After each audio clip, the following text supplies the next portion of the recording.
April 26th, 2025, commercial property area.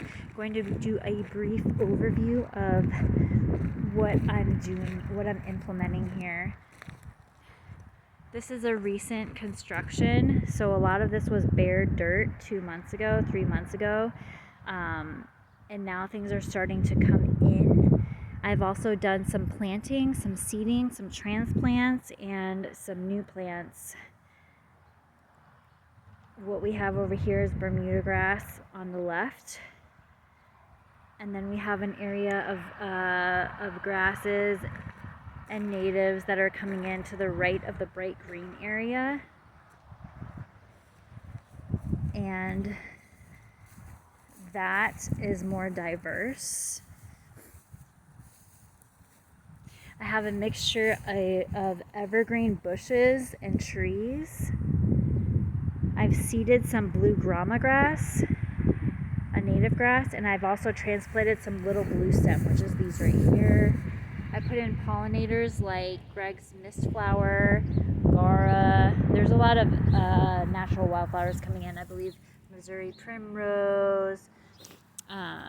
There's some verbena, Blackfoot daisy possibly. There's various grasses in here, and I'm not sure what is what. We do have some Bermuda going to seed over here. This is the Bermuda going to seed. Right next to it, we have this guy that has segmented stems that's just starting to go to seed. And then we have this in here that's like a little wispier. I don't know what this one is. It's like an upright grass that's almost 2 feet long, and it has these soft golden tops. Really, really pretty. Oh, and then this one right here. I don't know what that is. Look at that. So pretty.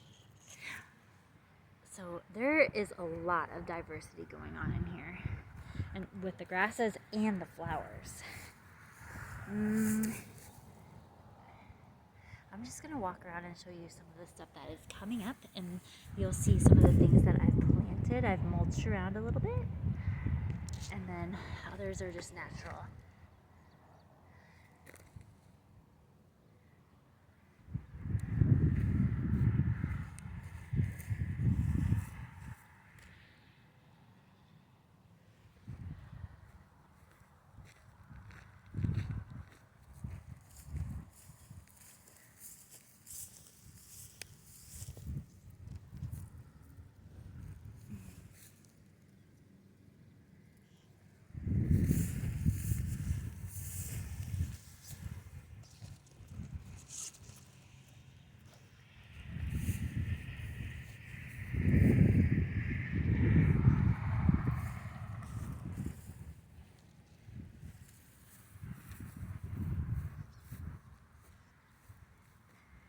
Just to touch on a few things that I've planted over here, I have a wine cup ground cover, lamb's ear, some Mexican feathergrass.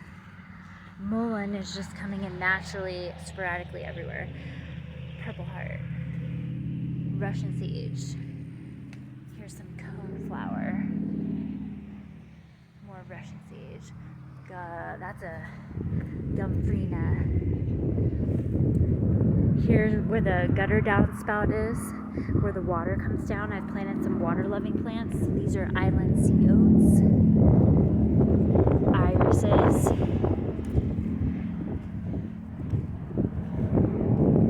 rosemary. I think this is called gay feather. That plant is doing really well. I have a few of those.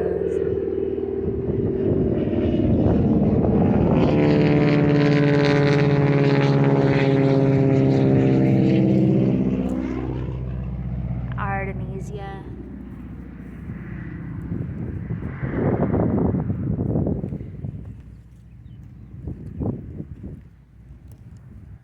Artemisia, Russian sage.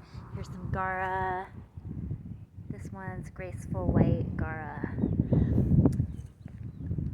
Lindheimer muley.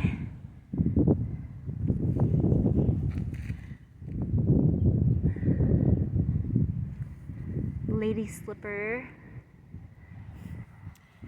I have a couple of fig trees planted in here. These junipers in here are gray owl junipers. Arizona cypress.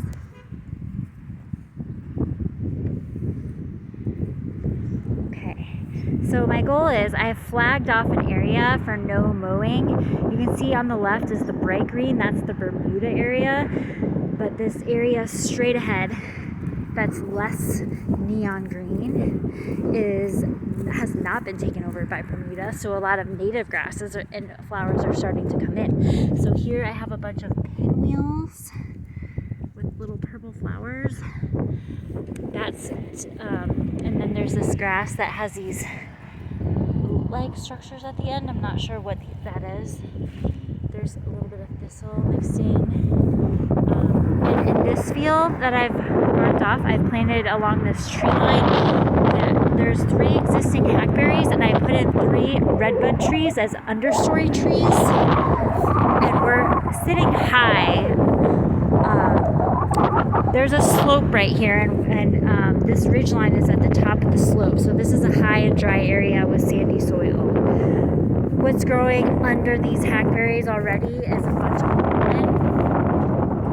Some of that grass that's segmented.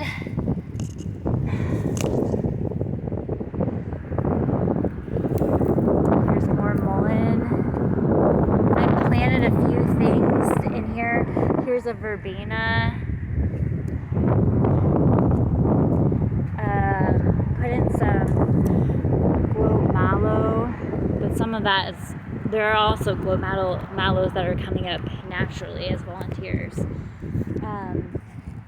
Russian sage is scattered throughout. There's a white salvia greggii, Lindheimer muley, a couple butterfly bushes. I'm gonna walk out into this field. I didn't plant much in this field because I want to see what naturally will come up if we do not mow it. So there's a few things, but it's very sparse. I put in a few junipers. I put in a couple artemisias. I put in a couple redbuds. And then there's a few of the Greg's mist flower and the Gara to bring in the butterflies. But everything else is just naturally coming in. Here's a Gara. This volunteer. Here's that grass that is coming in. I don't know what it is. We have sandbar mixed in here. We have more pinwheels. Here's one of the Garas. This looks like verbena right here. It's about ready to flower. Daisies. So here's that other grass that I'm not sure of. That one's popping in. So there is a good amount of diversity in here. And I am excited to see what happens because we're only, in early spring. So excited to see what's going to take off, what outcompetes what. Can we keep the Bermuda out? If we allow this all to grow, will it be able to outcompete the Bermuda from coming over from there? And it's a test to see what's going to thrive in this central Texas zone 8B in a very windy spot, very dry, without irrigation. What's going to do well, what's going to survive, and what's going to thrive here naturally without any supplements. I'm not going to fertilize any of this. I'm only watering it a little bit for the first month or two, like 2 months. And then I'm going to just allow it to do its thing and see what takes off, what does well, and how this transforms if we do not touch it, if we don't mow. So, yes. Just wanted to kind of get a baseline for This is 2 months in, April 26th, 2025. I'm calling this, it's commercial property, wild and whimsical natural area. And this is an experiment, so we will see. Over here, I do have some more herbs. There's some lavender in here. That's an artemisia. There's a couple different varieties of lavender. It's about ready to flower. This was the Goodwin Creek. Oh, let me see.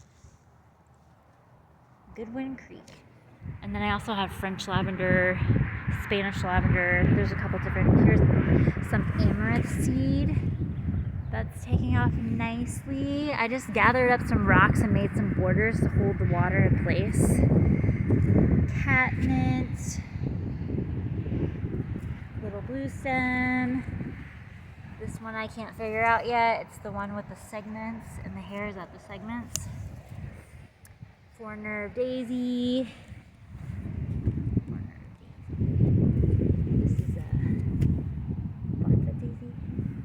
And I have a bunch of salvias in here. This is the Mystic Spires. These are transplants. Mystic Spires. About ready to flower. This is the black and blue salvia. There's some various garas in here. Pink whirling butterflies gara. This is a volunteer. Some Gumfrina. Volunteer. Here's that grass I haven't identified yet.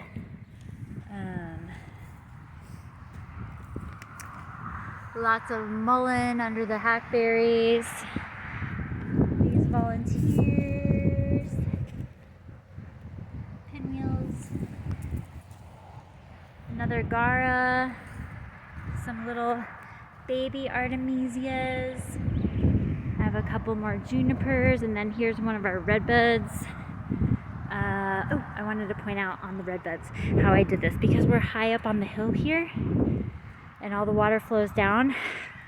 I dug a little trench around the outside of the redbud in a circle, so the root base of the redbud tree sits up high, and then there is a outer circular trench that goes around the outside of the trunk, spaced apart from the trunk, so that it will capture water, so the water, when it rains, won't just all run off the hill.